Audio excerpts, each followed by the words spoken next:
En 1993, elle parvient à convaincre Alger d'acheter une première tranche de 400 logements préfabriqués. Les chalets sont installés à la résidence du Club des Pins, où vivent les protégés du gouvernement.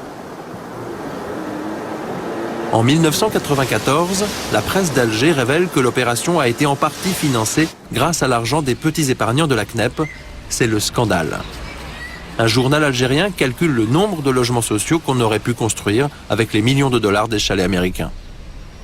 Pour la même somme à l'époque, ça aurait permis à la fois de construire 2500 logements alors que la demande est extrêmement forte des épargnants, et aussi de créer des dizaines de milliers d'emplois pendant au moins une année, quoi, le temps de construire ces 2500 logements. Et l'étude était très sérieuse, hein, elle n'a jamais été contestée.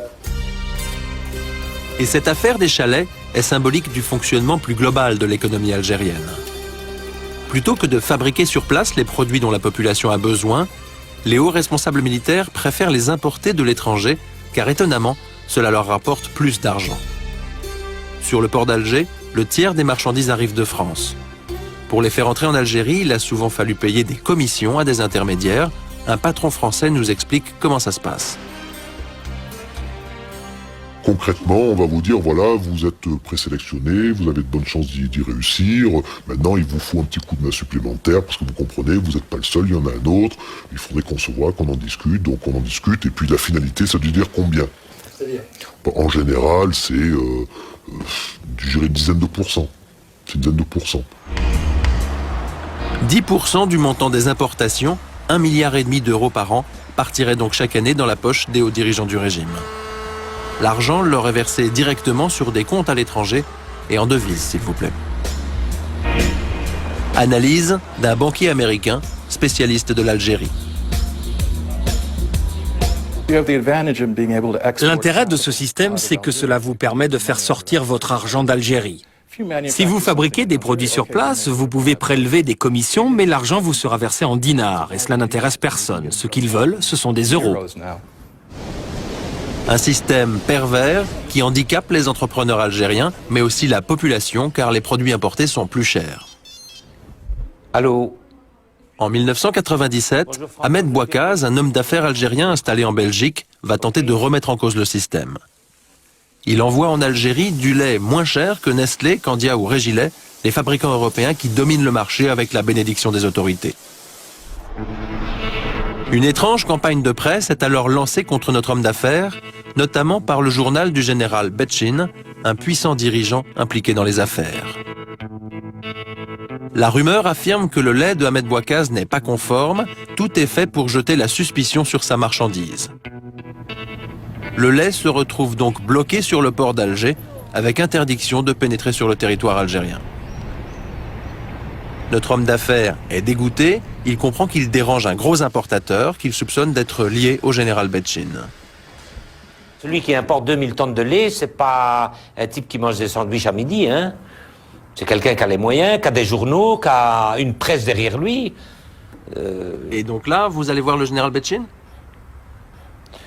Je vais voir par l'intermédiaire de personnes monsieur Betchin, effectivement, qui est un monsieur qui m'a très bien reçu. Je lui ai expliqué quasiment ma vie, en lui disant, je suis parti à l'âge de 7 ans en Belgique, et voilà comment j'ai vécu, voilà comment j'ai travaillé, voilà comment j'ai réussi, et voilà, et voilà, et voilà. Il m'a pris en sympathie.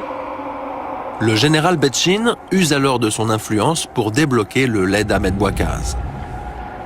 L'homme d'affaires pense que tout est réglé, mais quelques semaines plus tard, les intermédiaires du général le recontactent à Bruxelles. C'est après que mon lait soit débloqué que ces gens, j'appellerais ce groupuscule de gens, est venu me dire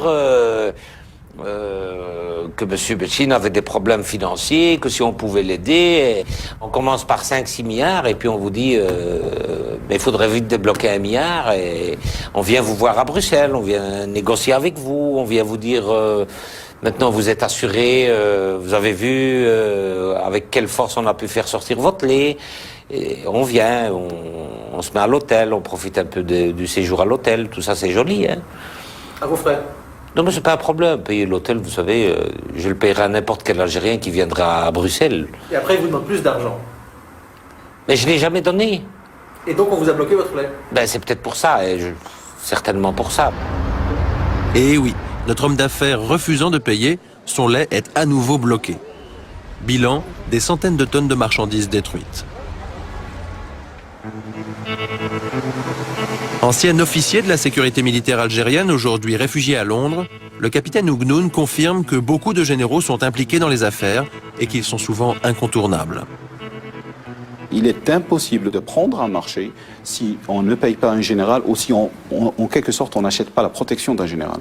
Parce que impliquer un général au sein d'une affaire, c'est formellement assurer la réussite de cette affaire.